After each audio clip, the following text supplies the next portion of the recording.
तस्य ज्ञानाञ्जनशलाकया चक्षुर्मिलितं येन तस्मै श्रीगुरवे नमः।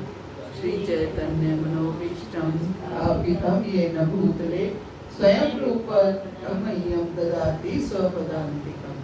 वन्देऽहं श्रीगुरो श्रीयुतकमलं श्रीगुरुं वैष्णवांशं श्रीरूपं साग्रजातं सैगण रघुनाथान्वितं तं सजीवं साद्वैतं साधूतं परिजन सहितं कृष्ण चैतन्य देवं श्री राधा कृष्ण पादान् सैगण ललिता श्री विशाखान्वितांश। हे कृष्ण करुणा सिंधु दीनबंधो जगतपते गोपेश गोपिका कांत राधा कांत नमस्तुते। तप्त कांचन गौरांगी श्री राधे वृंदावनेश्वरी वृषभानुसुते देवी प्रणमामि हरिप्रिये। वाञ्छाकल्पतरुभ्यश्च कृपा सिन्धुभ्यैव च पतितानां पावनेभ्यो वैष्णवेभ्यो नमो नमः। जय श्री कृष्ण चैतन्य प्रभु नित्यानंद श्री अद्वैत गदाधर श्रीवासादि गौर भक्त वृंद। हरे कृष्णा कृष्णा कृष्णा हरे हरे हरे राम राम राम हरे। ओम नमो भगवते वासुदेवाय। ओम नमो भगवते वासुदेवाय। ओम नमो भगवते वासुदेवाय। ओम नमो भगवते वासुदेवाय। ओम नमो भगवते वासुदेवाय। ओम नमो भगवते वासुदेवाय। नारायणं नमस्कृत्य नरं चैव नरोत्तमं देवीं सरस्वतीं व्यास ततो जयमुदीरये। नष्टप्रायेषु अभद्रेषु नित्यं भागवत सेवया भगवती उत्तम श्लोके भक्तिर्भवति नैष्ठिकी।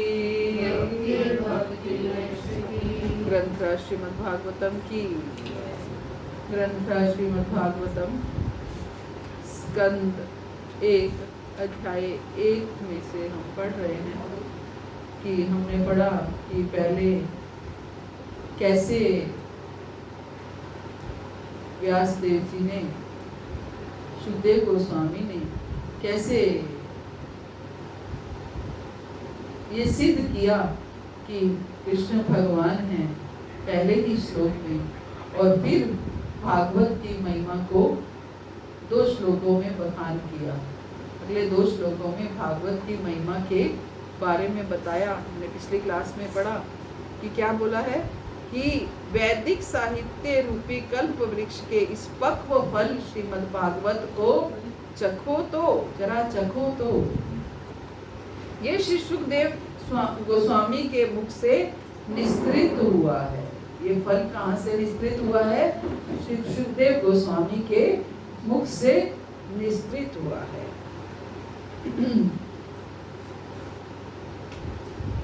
अतः ये और भी अधिक रुचिकर है, यद्यपि इसका अमृत रस युक्त जीवों समेत समस्त जनों के लिए पहले से आस्वाद्य था। हालांकि श्लोक में क्या बोला गया है? पिबत भागवतम रस माल्यम, भागवत के रस को पियो, भागवत के रस को पियो। और पहले क्या बोला गया है? निगम कल्पतरो गलितम फलम, कि फल है, ये क्या है? एक फल है ना। और फिर कहा गया है इसके रस को पियो, है ना। फल को खाने के बजाय क्या कहा गया है?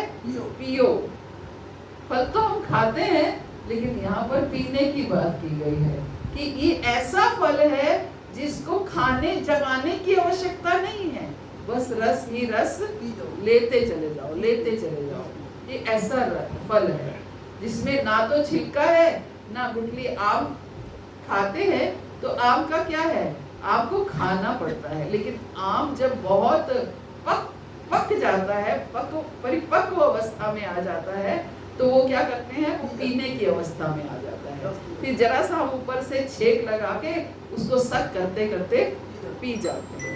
तो ऐसे ही ये भागवत को बताया गया है कि भागवत कैसे ये परिपक्व फल है, परिपक्व फल है, जिसको खाने की आवश्यकता नहीं है, पीने। पिबत रसमाल्य, पिबत भागवतम रसमाल्य, भागवत के रस को पियो।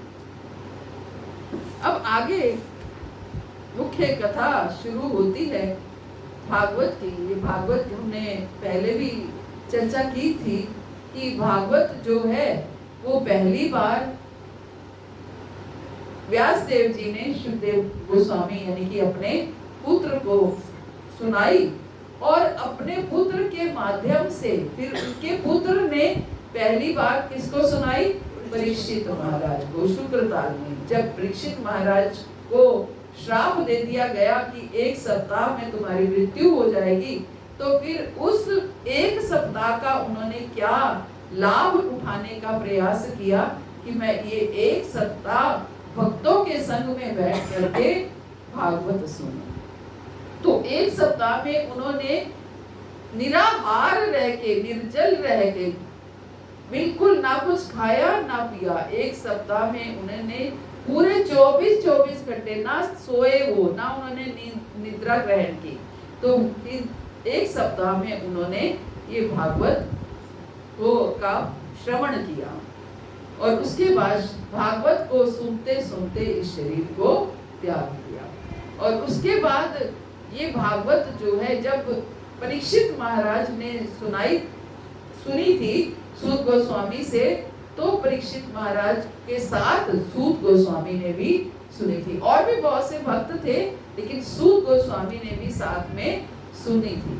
सूत गोस्वामी जो कि महान आचार्य रहे हैं और जो बहुत बड़े संत और ऋषि रहे हैं, तो उन्होंने वो भागवत जो है उसके बाद नैमिषारण्य में 88,000 ऋषि मुनियों को पब्लिकली जो पहली बार भागवत सुनाई गई, एक तरह से जो सुखदेव गोस्वामी को सुनाई व्यास देव जी ने, वो तो उन्होंने अपने पुत्र को जैसे घर में सुना दी जाती है।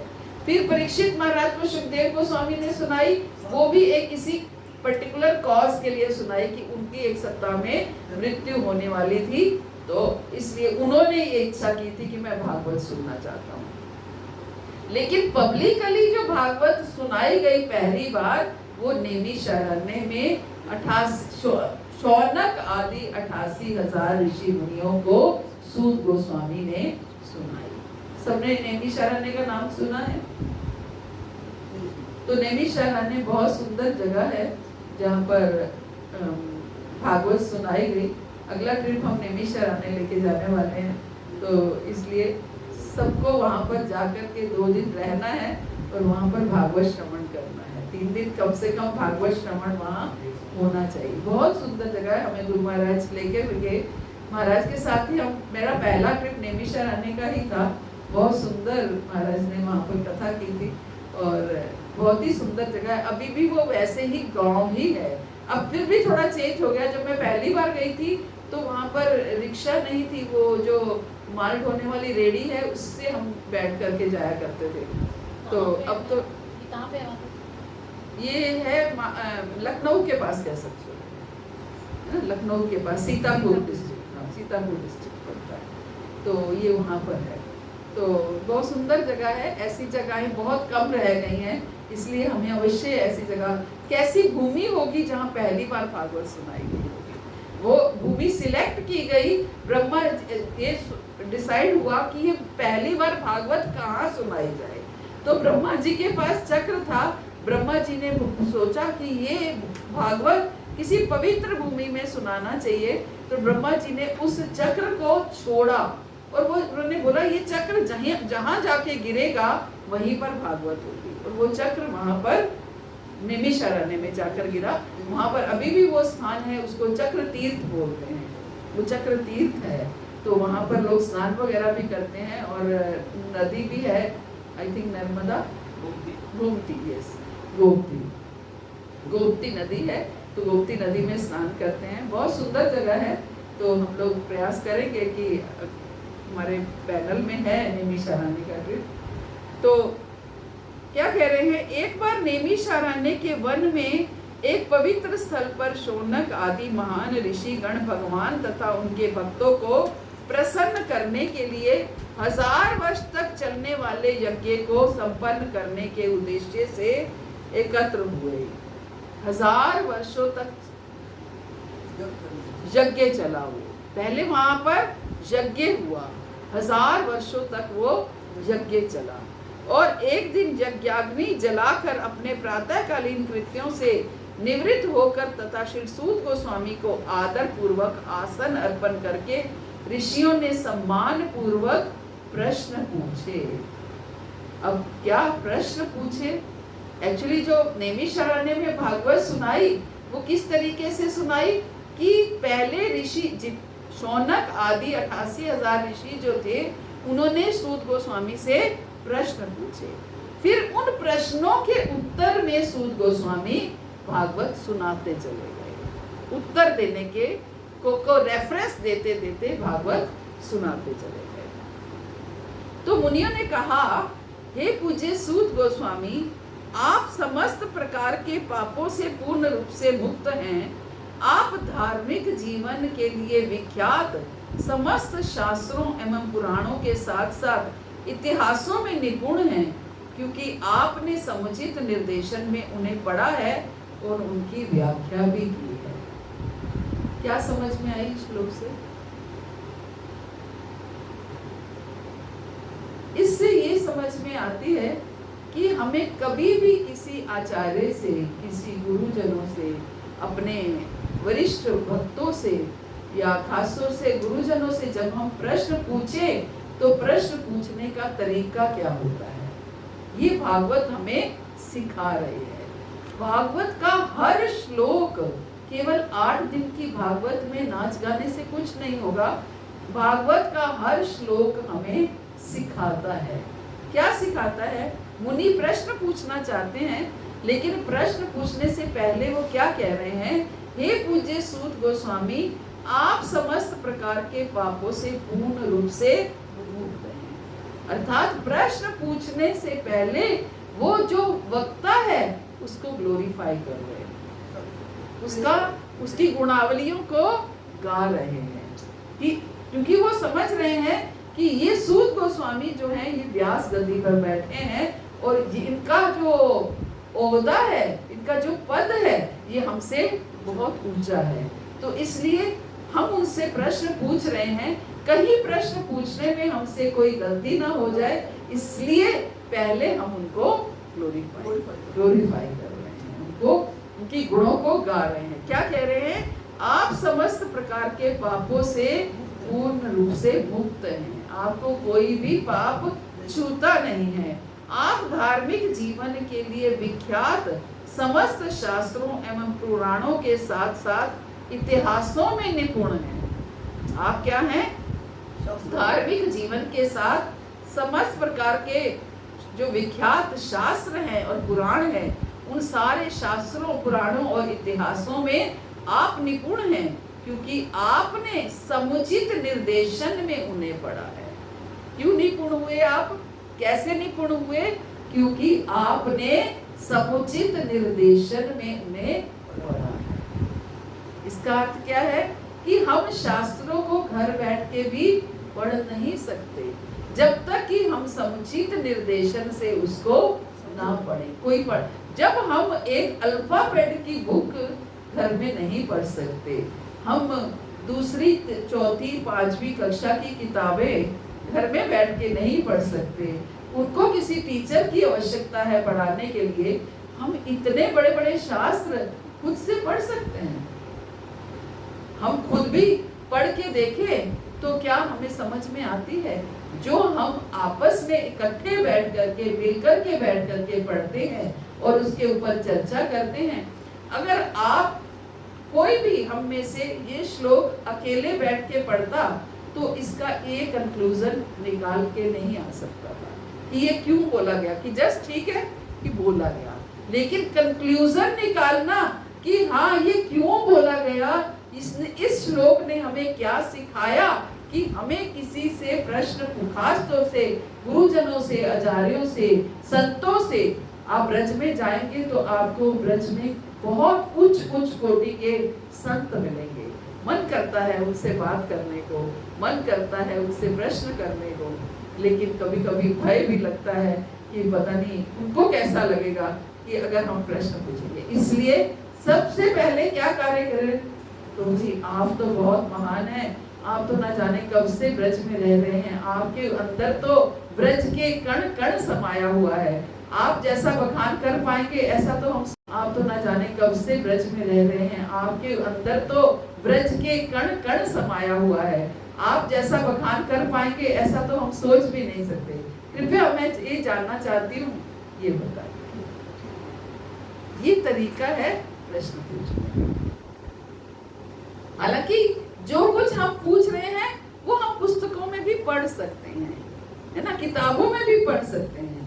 हर किताबों में हर चीज का वर्णन है, क्या कैसे बच्चा कैसे पालना है बुक्स में वर्णन है, लेकिन फिर भी जो सास माँ दादी नानी बताया करती थी वो अलग एक्सपीरियंस के हिसाब से बताती थी। उनको एक्सपीरियंस होता था बच्चे पालने का, कैसे बच्चे की परवरिश करनी है, कैसे पालन पोषण करना है, क्या प्रैक्टिकल प्रॉब्लम आती है और उस प्रॉब्लम को कैसे फेस करना है। किताबी बातों से हम इतना नहीं सीख पाते जितना हम वह किताबी बातें अगर किसी एक्सपीरियंस्ड बंदे के मुख से निकल करके आ जाती है ना। तो यही हमें सिखाया है इस श्लोक ने कि आप धार्मिक जीवन के विख्यात समस्त शास्त्रों एवं पुराणों के साथ साथ इतिहासों में निपुण हैं, क्योंकि आपने समुचित निर्देशन में उन्हें पढ़ा है और उनकी व्याख्या भी की है। तो बहुत ही सुंदर इस श्लोक में समझाया गया है और प्रभुपाद ने बहुत सुंदर इसका तात्पर्य भी बताया है कि गोस्वामी या श्री व्यास देव के प्रामाणिक प्रतिनिधि को समस्त पापों से मुक्त होना चाहिए। उन्होंने क्या बोला है, आप समस्त पापों से मुक्त हो। हम देखते हैं कि आजकल जागरण होते हैं या फिर कोई और ऐसे भजन संध्या ये वो होते हैं और वो लोग खुद भी नशा करके बैठते हैं, है ना, ताकि रात भर जाग पाए, नशे ड्रिंक करके भी बैठते हैं। तो कैसे, आपने भी सुना होगा और आपने भी देखा होगा, हमने भी देखा है। तो जो व्यक्ति 4 पापों से स्वयं मुक्त नहीं है वो कैसे दूसरों को क्या सिखाएगा, और वो जो गा रहा है या सुना रहा है उसका कितना प्रभाव होगा, इसीलिए उनका प्रभाव नहीं होगा। जो वक्ता है उसका आचरण भी वैसा होना चाहिए जैसा वो बता रहा है ना। आचार ही प्रचार है, प्रचार वही कर पाता है जिसका आज स्वयं भी उसका वो आचार कर रहा हो, जो वो बता रहा है वो स्वयं भी उसका पालन कर रहा है। अगर वो खुद पालन नहीं कर रहा होगा तो उसके प्रचार का प्रभाव नहीं पड़ेगा। तभी क्या होता है कि हम कुछ भी बताते रहते हैं वो इतना प्रभावशाली नहीं होता जितना गुरु महाराज बताते हैं। तो एक दिन में ही वो व्यक्ति भक्त बन जाता है, क्योंकि उनका इतने सालों की तपस्या है, इतने सालों का उनका व्यवहार इतना सुंदर है, तो इसलिए वो प्रभावशाली। जितने आपने तपस्या की है उतने आपके वाणी का प्रभाव होगा। आपकी जितनी तपस्या होगी उतना वाणी का प्रभाव होगा।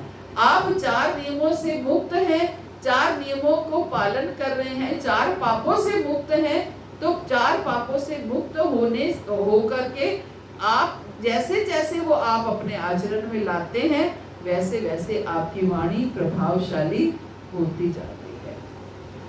तो ये कलयुग में ये 4 नियम जो हैं, ये 4 नियम हमें भक्त नहीं बनाते हैं। हम ये सोचे कि हम 4 नियमों का पालन करके हम भक्त बन जाएंगे, भक्त नहीं बनते हैं। 4 नियमों का पालन करके चार नियम मीन्स ये चार पाप जो बताए गए हैं, कलयुग के चार पाप, इन चार पापों से अगर हम मुक्त हो जाते हैं तो हम भक्त नहीं बनते हैं, हम मनुष्य बनते हैं।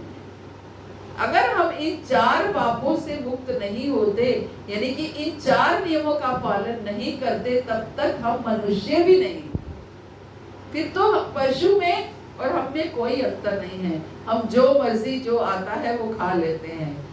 अर्थात मांसाहार करना या अनियन गार्लिक करना, शास्त्रों में अनियन गार्लिक और मांसाहार को लगभग बराबर की वेटेज दी गई है, लगभग बराबर की, तामसिक है। हाँ, थोड़ा सा अंतर ये कह सकते हैं कि मांसाहार जीव हत्या है जो, लेकिन अनियन गार्लिक जो है वो जीव हत्या नहीं है, लेकिन वो क्या है, तामसिक है। क्योंकि हम तामसिक ग्रहण करते हैं तो हमारी चेतना भी तामसिक हो जाती है, फिर हमें हमारे अंदर तमोगुण हावी होने लगता है। हमें जीवन में अभ्यास किस चीज का करना है, हम सारे चारों गुणों से, तीनों गुणों से ग्रस्त हैं, रजोगुण, तमोगुण और सतोगुण, तीनों गुणों से घिरे हुए हैं। लेकिन करना क्या है, इन तीनों गुणों में से ज्यादा क्वांटिटी किस गुण की है उसी से ही हम आगे बढ़ेंगे। तमोगुण क्या है,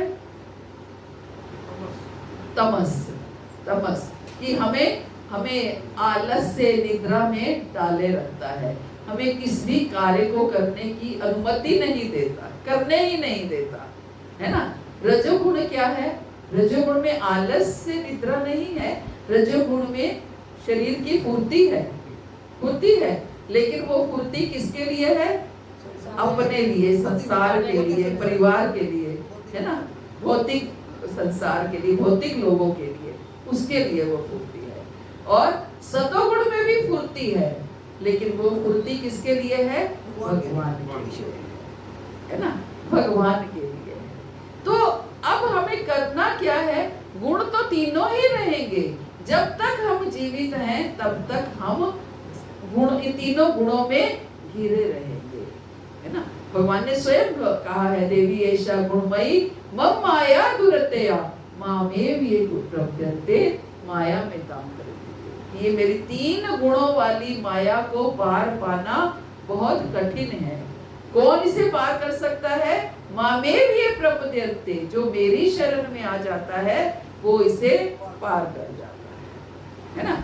लेकिन अब करना क्या है कि हमें, तमोगुण निम्न गुण है, उससे उच्च गुण रजो है, उससे उच्च गुण सतो है, को हम कम से कम ये अवश्य कर सकते हैं कि हम अपने गुणों को उच्च कोटि तक लेकर के जाएं, कि तमोगुण निम्न मात्रा में हो जाए, रजोगुण भी निम्न मात्रा में हो जाए, तमो सबसे कम हो, रजो थोड़ा सा हो, ज्यादा क्वांटिटी में सतोगुण। जैसे एक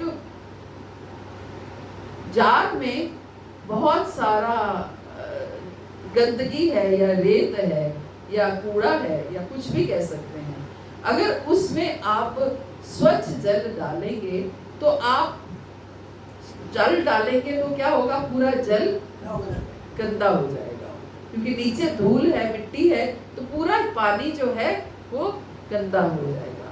लेकिन अगर आप उसमें स्वच्छ जल डालते चले जाएंगे, डालते चले जाएंगे, डालते चले जाएंगे, ऊपर स्वच्छ जल का टैप खोल देंगे तो क्या होगा, धीरे धीरे वो गंदगी साफ हो जाएगी, धीरे धीरे वो सारा गंदगी निकल जाएगी और वो जार स्वच्छ जल से भर जाएगा। ऐसे ही हमें करना है।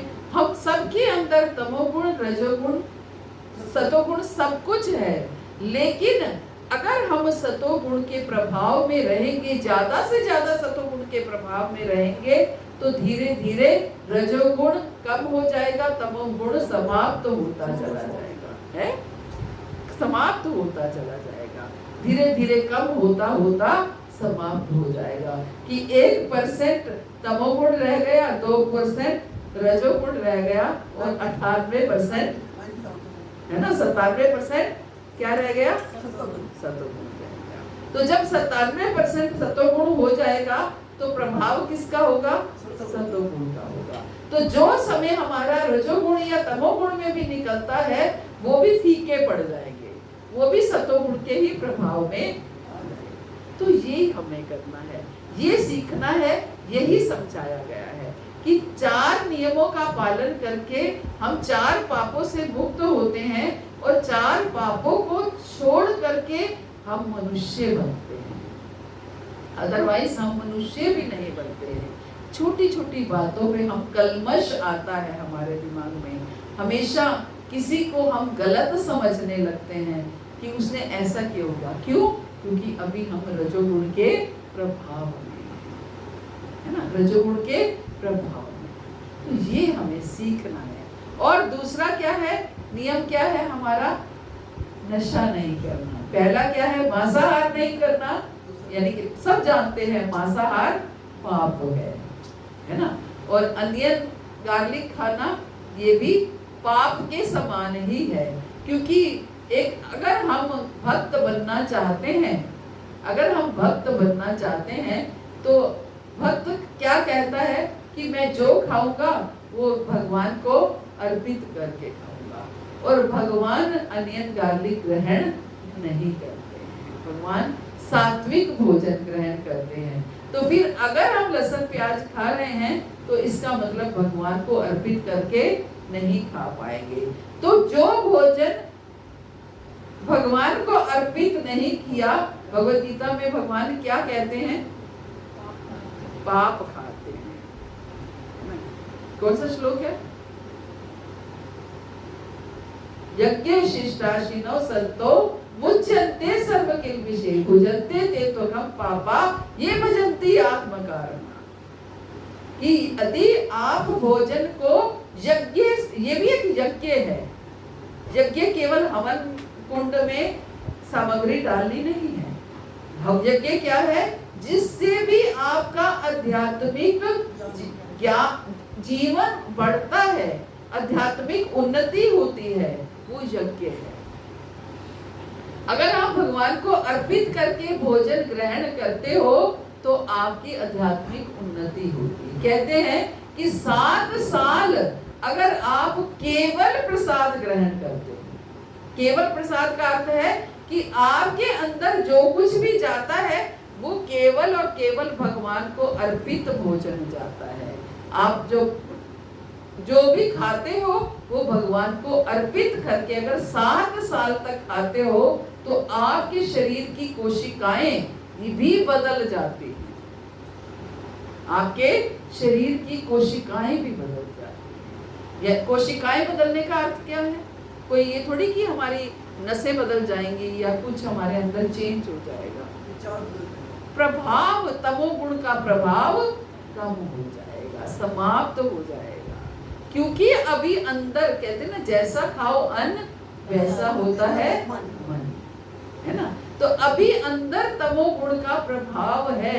भले ही हमने पीछे खाया हो पिछले कई सालों, लेकिन 7 साल अगर आप लगातार केवल प्रसाद ग्रहण करते हैं तो आपकी कोशिकाएं भी बदल जाती हैं। अर्थात तमोगुण का प्रभाव, रजोगुण का प्रभाव लगभग ना के बराबर सतोगुण आ जाता है। क्योंकि आप ग्रहण भी जो कुछ अंदर ग्रहण कर रहे हो वो भी सतोगुण ही ग्रहण कर रहे हो, है ना। तो इसलिए ये अनियन गार्लिक और नशा क्या है? बहुत सब जानते हैं, शराब पीना ये सब, है ना। चाय कॉफी भी नशा है ना। हम कहते हैं हमारी आंख ही नहीं खुलती चाय के बिना, हम सिर दर्द होने लगता है चाय नहीं पिए तो क्या मतलब है? तो इसका मतलब क्या है? नशा है। हमें क्या अंदर लेके जाना है, वो चीज अंदर लेके जानी है जिससे हमारी शरीर और आत्मा बस मिले रहे, है ना। हमारा पेट भरा रहे, जिससे हम इस लायक बन सके कि हम चल फिर सके, हम अपने रूटीन के काम कर सके, भगवान की भक्ति कर सके। भगवान की भक्ति अच्छे से क्योंकि भूखे भजन ना कोई लो पाता, है ना। ये कहीं लिखा है कि बिना चाय के क्या भजन नहीं होगा? हो सकता है, लेकिन भूखे रह करके भजन नहीं होता।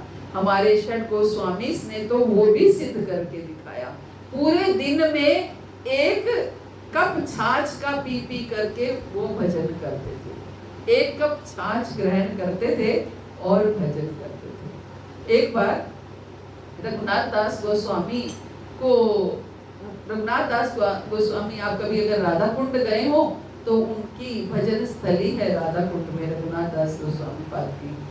तो वो डेली एक कप छाछ का पीते थे और भजन करते थे वहां पर। आज भी अगर आप वहां जाएंगे तो आपको छाछ का ही प्रसाद मिलता है, छाछ पिलाई जाती है। तो छाछ पीते थे, लेकिन एक बार उनका स्टमक अपसेट हो गया, मतलब पेट खराब हो गया उनको, मतलब कुछ ऐसा हुआ उनको, वॉमिटिंग या कुछ उनके पेट में दर्द, कुछ ऐसा हुआ। तो वैद्य जी को बुलाया गया कि गोस्वामी जी की तबीयत ठीक नहीं है, उनको बुलाया। तो वैद्य जी को बुलाया गया कि गोस्वामी जी की तबीयत ठीक नहीं है, उनको बुलाया गया। तो वैद्य जी ने नब्ज, उस समय तो नब्ज पकड़ के देखते थे, नब्ज पकड़ के देखा, उन्होंने बोला इनको अपच हो गया है। अपच हो गया है? ये तो केवल एक कप छाछ का पीते हैं, उससे अपच कैसे हो जाएगा? तो और तो कुछ लेते नहीं है। बोलो इन्होंने कुछ खीर ज्यादा खा ली है। खीर खा ली, ये तो खाते नहीं है कुछ। तो फिर उनको बताया गया कि ऐसे ऐसे वैद्य जी कह रहे हैं कि आपने खीर ज्यादा खा ली है। बोले हाँ, खीर ज्यादा खाई मैंने, राधा रानी मुझे खिलाती गई और मैं खाता गया। कि क्या हुआ कि ध्यान में इतना चले गए कि गोलोक पहुंच गए। वहां राधा रानी को खीर बना के खिलाई, राधा रानी ने इन्हें भी खिलाई और स्वयं भी खाई। तो स्वाद में राधा रानी के हाथों से इतनी खीर खा ली कि अपच हो गया। खाई नहीं, सपना नहीं है, ध्यान में खाई है। इतना ध्यान लगा लेते थे। कोई उस दिन कह रहा था ना, मैं ध्यान लगाता हूँ, नाम जप से ही ध्यान लग सकता है। नाम जप करते करते वो ऐसी स्मृति में पहुंच जाते थे कि भगवान के धाम में, और सोचने लगते थे कि मैं राधा रानी के लिए खीर बना रहा हूँ, मेरी बड़ी इच्छा है, मानसिक सेवा बड़ी इच्छा है, मैं राधा श्याम सुंदर के लिए खीर बनाऊं। खीर बना रहे हैं, खीर बना करके राधा रानी को भोग लगाया। राधा रानी ने बोला आप भी खाइए।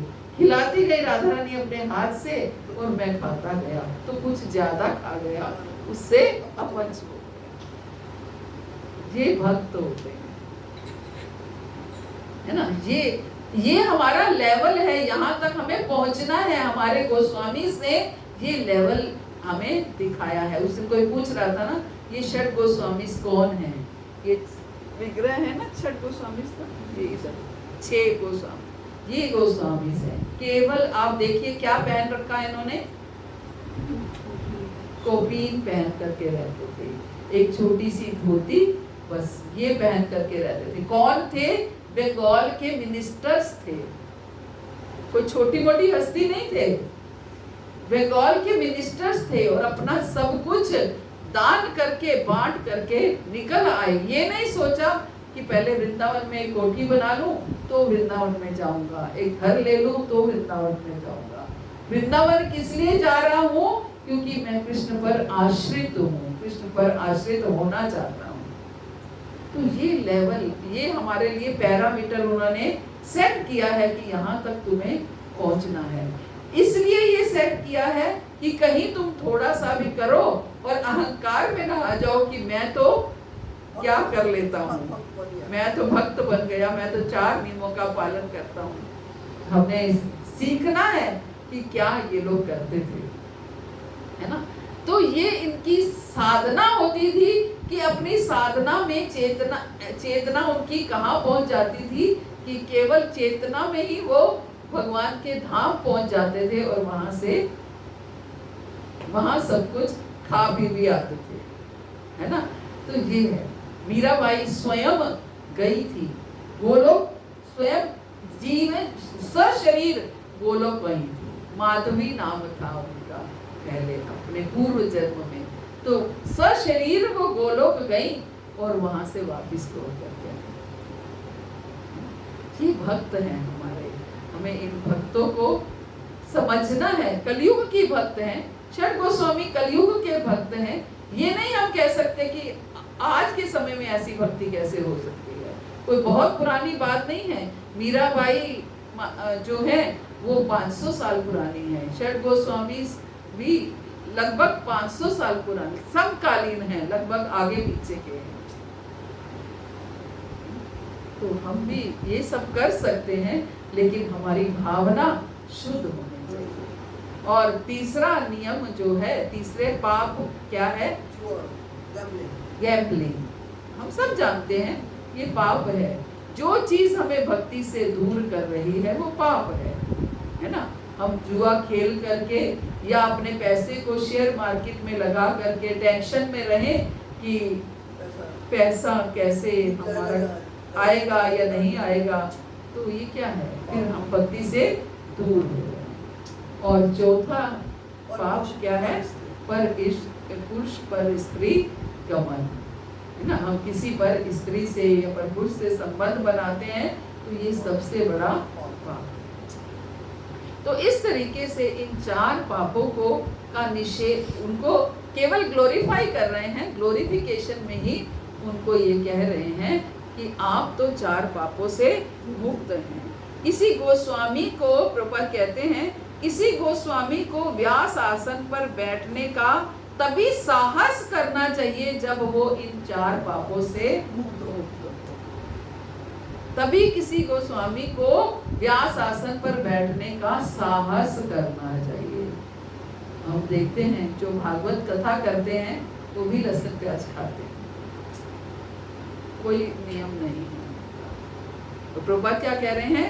तभी साहस करना चाहिए, साहस ही नहीं करना चाहिए कि मैं व्यास आसन पर बैठ सकूं। इतनी शुद्धता हमारी होनी चाहिए, है ना, शुद्धता होनी चाहिए। तो जो इन 4 पापों से रहित ना हो और जो आचरण से निष्कलंक ना हो, उसे व्यास आसन पर ना बिठाया जाए। जो आचरण से निष्कलंक ना हो और जो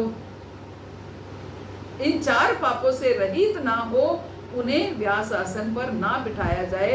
उसे ना केवल इन सभी पापों से मुक्त होना चाहिए, अपितु समस्त शास्त्रों में या वेदों में पारंगत होना चाहिए।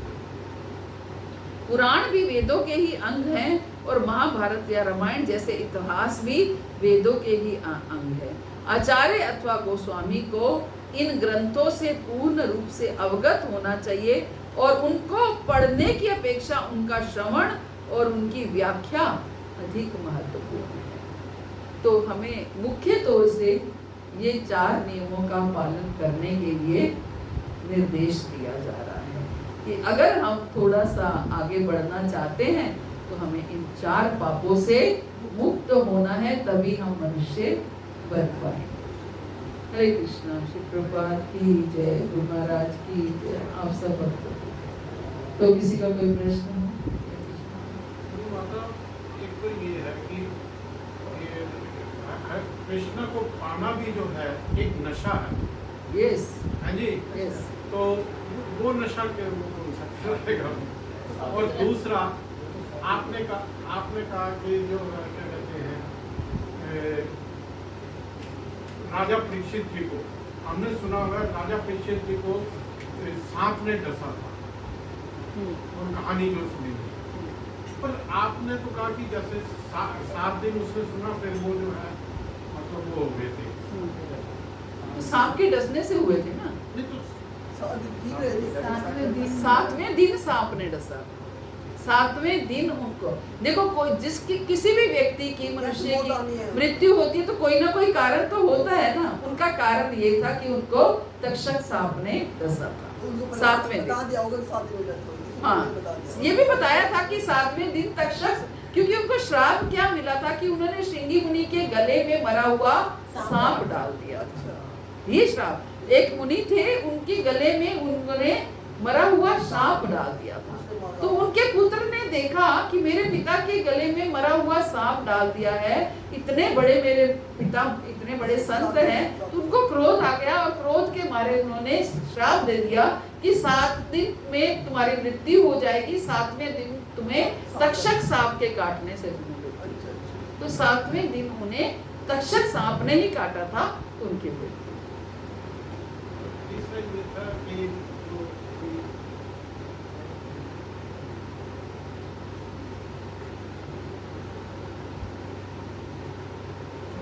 कोई बात नहीं, याद कर लीजिए। आपका पहला प्रश्न बहुत सुंदर था।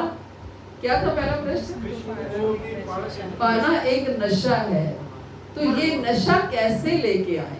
तो आपने अभी कहा ना, नशा भी वो जो है नशा मुक्त होना है, नशा मुक्त होना है, वो नशा मुक्त होना है, इसका नशा लेना है। हाँ तो चाहिए, वो तो चाहिए, वो नशा तो चाहिए, नशा तो लेना है। वो नशा, वही नशा ही तो नशा लेना तो करना है। आयुर्वेदिक वाले वो मतलब जैसे दवाई के तौर पे ये जो गार्ड कहते हैं गार्लिक खाओ, वो क्यों कहते हैं? ये किताबों में भी उनकी जो है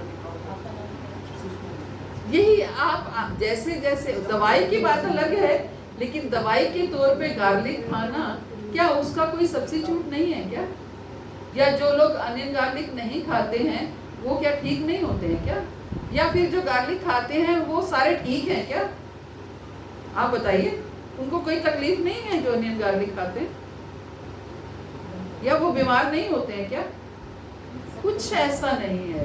अगर आपने ऐसे तो दवाई के तौर पे जब आपकी हड्डी टूटती है तो दवाई के तौर पे आपको कहा जाता है कि वो हड्डी खाओ, है ना? तब तो हड्डी खाने के लिए भी कहा जाता है कि क्या बोलते हैं उसको, प्रोटीन सूप बोला जाता है ना? तो वो भी खाने को कहा जाता है। डॉक्टर तो कुछ भी कहेंगे खाने के लिए, है ना? जो भी कहे ऐसे भी बोलते हैं कि एक पैक लेना चाहिए स्वस्थ रहने के लिए। हाँ, ऐसे भी बोलते हैं ऐसे बोलते हैं कि स्वस्थ रहने के लिए एक पैक ले लेना चाहिए। और ग्रीन टी पीनी चाहिए, ऐसे बात है। माता जी मैं तो ये देखा है कि जब हम भक्ति में नहीं थे ना तो ज़्यादा बीमार होते थे। अभी जब भक्ति में हमने नियम का पालन किया तो वो उसकी फ्रिक्वेंसी काफ़ी कम हुई है। हम तो जब योगा में क्योंकि शुद्ध सात्विक आहार आप ले रहे हैं तो बीमारी की फ्रिक्वेंसी कम होएगी ही होएगी। आप शुद्ध अपने हाथ से बना हुआ भोजन ग्रहण कर रहे हैं, बाजार का भोजन नहीं खा रहे हैं, खुद बना करके घर का स्वच्छ शुद्ध खाना खा रहे हैं, तो बीमारी की फ्रिक्वेंसी कम होएगी ही होएगी। बाकी उम्र के अनुसार में कुछ ना कुछ तो शरीर है तो होगा ही, है ना? तो उसके बहुत से अल्टरनेटिव हैं जो हम कर सकते हैं। और जहाँ तक नशा लेने, इस नशे को लेने की बात है तो हमें उन जैसे हम शराब का नशा शराबी का संग करते हैं तो हम शराबी बन जाते हैं, ऐसे ही जिन्हें भगवान का नशा है, जिन्हें कृष्ण प्राप्ति का नशा है, वो उनका हमें संग करना है तो हमें भी वो नशा आने लगे। माता जी एक बात बताओ, जैसे अभी मैं थोड़ी आई ना इस कृष्ण ट्रेन में, तो बाकी परिवार तो नहीं आए, अब लहसुन अदरक सब खाते हैं, तो मैं अपना खाना अलग बनाऊं?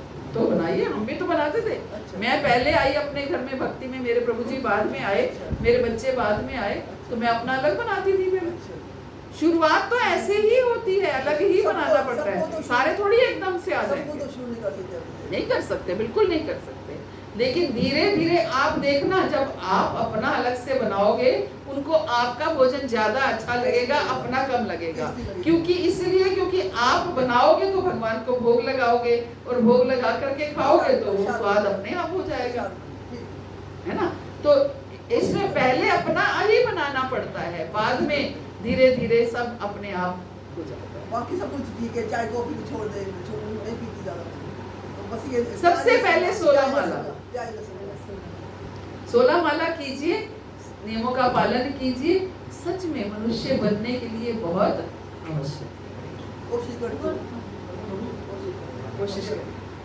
माता जी मैं देखा था जब भक्ति में नहीं थे ना, तो जब भी सीजन चेंज हो जाता ना मुझे 100% जुकाम हो जाता था। सर्दियों से गर्मी आई, गर्मी से सर्दी आई तो जुकाम होता था। अब जब से भक्ति में आए हैं ना, अब याद ही नहीं रहता कि पिछली बार कब बीमार हुए थे। हरि बोल। हरिओम हरिओम। मैं भी जब योगा में गई ना, कोई बहुत पुराने नहीं है प्रभु जी, आप ये सोचिए कि प्रभु जी बहुत पुराने, कितने साल पुराने प्रभु जी आप?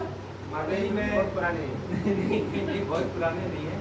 मैं 2019 की मार्च में जो है गुरु जी की शरण में आई। बताइए 2019 मार्च में उन्होंने ज्वाइन किया था, दीक्षा हुए तो अभी उनके 2 साल हुए हैं। 23 में दीक्षा हुई है, 25 2 साल हुए दीक्षा। वैसे आयुर्वेदिक डॉक्टर तो मना ही करते हैं प्याज लहसुन, ये एलोपैथी वाले थोड़ा ज़्यादा वो करते हैं। चलिए, जय श्री कृष्णा चैतन्य प्रभु नित्यानंद श्री अद्वैत गदाधर श्रीवासादि गौर भक्त वृंद। हरे कृष्णा कृष्णा कृष्णा हरे हरे, हरे राम राम राम हरे हरे, हरे कृष्णा कृष्णा कृष्णा हरे हरे, हरे राम राम हरे हरे, हरे कृष्णा कृष्णा कृष्णा हरे हरे, हरे राम राम हरे हरे, हरे कृष्णा कृष्णा कृष्णा हरे हरे, हरे राम राम हरे हरे, हरे कृष्णा कृष्णा कृष्णा हरे हरे, हरे राम राम हरे हरे, हरे कृष्णा कृष्णा कृष्णा हरे हरे, हरे राम राम हरे हरे, हरे कृष्णा कृष्णा कृष्णा हरे हरे, हरे राम राम हरे हरे, हरे कृष्णा कृष्णा कृष्णा हरे हरे, हरे राम राम राम हरे हरे, हरे कृष्णा कृष्णा कृष्णा